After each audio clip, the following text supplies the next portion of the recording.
नमस्ते दोस्तों। हल्दी घाटी का युद्ध जो एक तरफ से सैन्य प्रदर्शन, शक्ति प्रदर्शन और राज्य विस्तार की भावना थी, तो वही दूसरी तरफ से अस्तित्व, स्वाभिमान और जीत, किसी के आगे नहीं झुकने की जीत, जिसने इस युद्ध की पराक्रम की परम सीमा को छू लिया। तो आज के इस मजेदार वीडियो में हम जानने वाले हैं हल्दी घाटी के उस युद्ध के बारे में जिसने इतिहास बना दिया। एक तरफ से जहां अकबर के सेनापति मानसिंह थे, तो वही दूसरी तरफ से थे प्रताप यानी महाराणा प्रताप। और मजेदार बात बताओ, इस वीडियो में मैं इसे 2 सवाल पूछने वाला हूँ जो महाराणा प्रताप के चाहने वाले को उसके सवाल जरूर पता होंगे और उसका आंसर उसे कमेंट में देना ही पड़ेगा।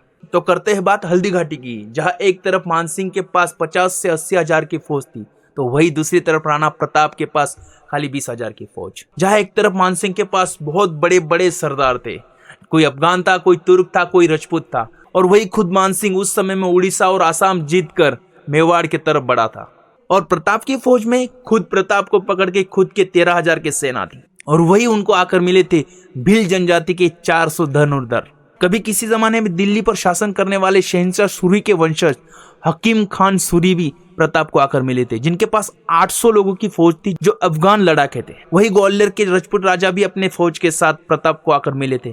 ऐसे कुल मिलाकर 20,000 की फौज थी राणा प्रताप के पास। और वही दूसरी तरफ विशाल फौज वाला अकबर का दोस्त मानसिंह था। इस युद्ध के परिणाम क्या हुए ये जानने से पहले ये युद्ध हुआ क्यों, क्या जरूरत पड़ी जो अकबर जैसे एक विशाल साम्राज्य के राजा ने एक विशाल फौज को एक छोटे से राज्य पर हमला करने के लिए भेज दिया। तो दरअसल बात ऐसी है, अकबर ने जब अपना राज्य विस्तार शुरू किया, वो हमला करने के पहले राजाओं के पास प्रस्ताव भेजता था कि तुम आकर हमें मिल लो, और अगर किसी राजा ने नहीं बोला तो उसे युद्ध में हराकर उसकी जमीन कब्जाने का काम अकबर कर रहा था।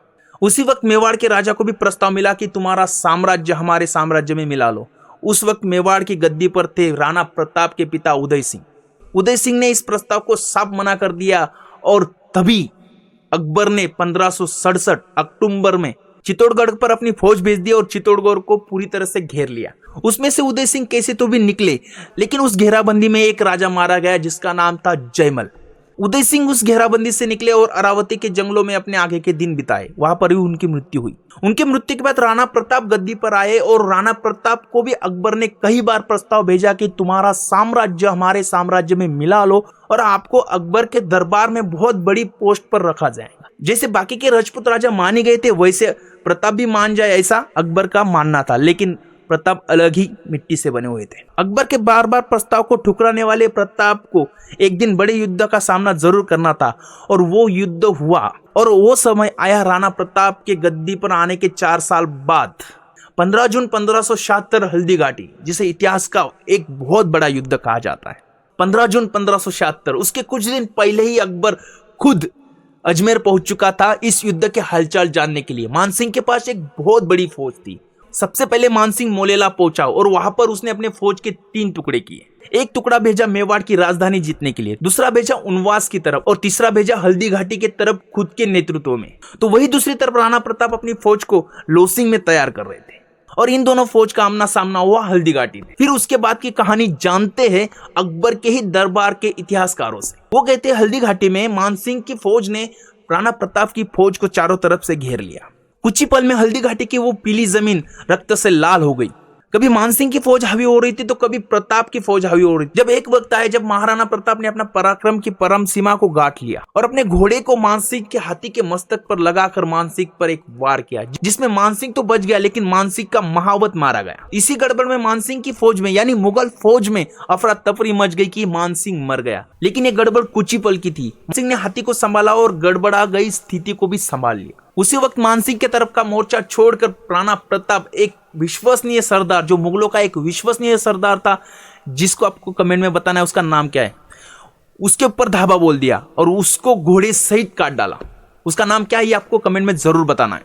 इस पराक्रमी दृश्य पर अकबर के दरबारी इतिहासकार बदायूनी लिखते हैं कि ऐसे वीर की पराक्रम की ख्याति लिखते ही मेरी कलम रुक जाती है। इस बात से स्पष्ट होता है कि महाराणा प्रताप कितने पराक्रमी थे। इस युद्ध में महाराणा प्रताप के घोड़े चेतक का अगर जिक्र ना हो तो ये बहुत गलत होगा। चेतक की कहानी कुछ ऐसी है, जब प्रताप और मानसिंह आमने सामने आए तो मानसिंह के पास था हाथी जो ऊंचाई में बहुत बड़ा था, और वही दूसरी तरफ थे महाराणा प्रताप। तो उन दोनों में आमना सामना चल रहा था। तभी चेतक ने एक ऐसी छलांग लगाई जो सीधे तौर पर मानसिंह के हाथी के मस्तक पर जाकर अपने आगे के पैर टिका दिए। तो भाई साहब आगे का दृश्य तो आपको पता ही, राणा ने एक वार किया जहां पर मानसिंह का महावत मारा गया, मानसिंह बच गया। उसी पल अगर मानसिंह मारा जाता तो युद्ध के परिणाम उसी टाइम निश्चित हो चुके होते। खैर वो हुआ नहीं, लेकिन इस अविश्वसनीय दृश्य में मानसिंह के हाथी के सूंड में बंधी हुई तलवार से चेतक का पैर जख्मी हो गया। चेतक के उस पैर की जख्म पर मुझे एक लाइन याद आ गई, वफादारी की जिम्मेदारी नहीं होती तो चेतक मालिक का वही साथ छोड़ देता। 4 घंटे चले इस ऐतिहासिक युद्ध में चेतक जैसे बेजुबान जानवर ने भी वफादारी दिखाई। महाराणा के शरीर पर गोली सहित 8 बड़े बड़े घाव थे। वही ग्वालियर के राजा राम सिंह तंवर के साथ उसके तीनों बेटे और पोता शहीद हो चुका था। अफगान लड़ाका हकीम खान सूरी भी शहीद हो चुका था। ऐसे एक एक करके कई मातब्बर सरदार, प्रताप के सरदार गिर चुके थे। खुद प्रताप जख्मी थे, चेतक जख्मी था। ऐसी परिस्थिति में फिर भी युद्ध जारी था और एक वक्त आया जो दोनों तरफ की फौजें पीछे हटने लग गई और हल्दी घाटी के उस मिट्टी को हमेशा के लिए पवित्र कर दिया। तो ये बहस का विषय है कि इस युद्ध में जीता कौन। इसको भी आपको कमेंट में बताना है कि इस युद्ध में जीता कौन, जो एक तरफ थी 50 से 80 हजार की फौज या फिर दूसरी तरफ 20 हजार की फौज। इन दोनों में से कौन सी फौज ने विजय प्राप्त की, ये जरूर कमेंट में बताना।